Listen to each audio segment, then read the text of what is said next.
Hello and welcome to Science in 5. I'm Vismita Gupta Smith. We are talking today about the Delta variant and vaccines. Dr. Soumya Swaminathan, WHO's chief scientist, is our expert today. Welcome, Soumya. Our first question to you, Soumya, is we know that the Delta variant is more transmissible.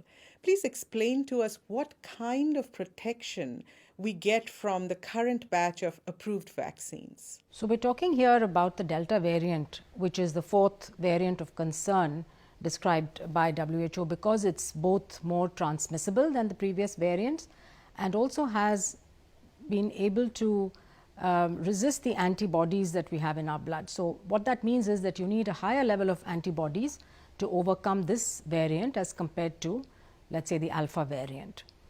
Now the good news is that all of the WHO emergency use listed vaccines do protect against developing severe disease, hospitalization and death due to the Delta variant. So there are studies now from countries where there is a predominance of Delta variant to show that people who've been vaccinated are much less likely to end up in hospital.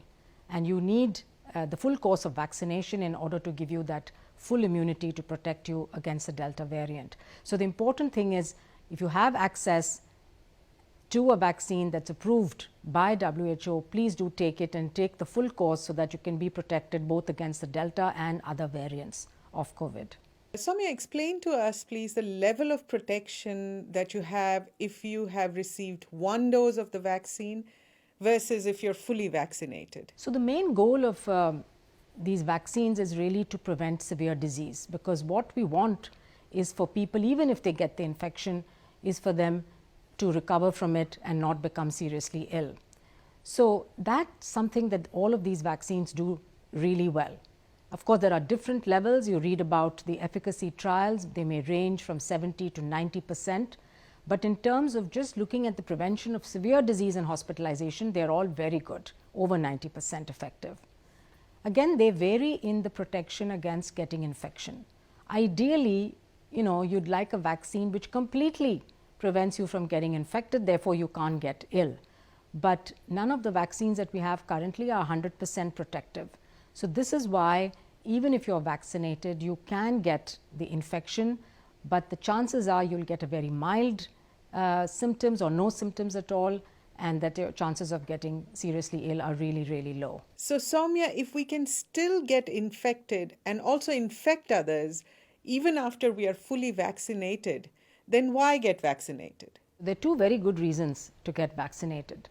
The first is to protect yourself from getting severely ill if you catch the infection. We know that there's a certain proportion of people of all age groups who do get severely ill, and you could have a chance of dying from this disease, and this is what we want to protect.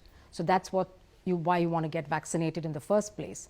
But secondly, if you get vaccinated, and yes, you may still get the infection, because we know that these vaccines are not going to protect you 100% from the infection.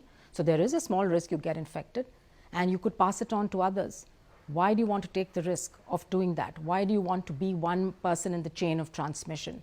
What we need to do in the world today is to break those chains of transmission, get a control on this disease.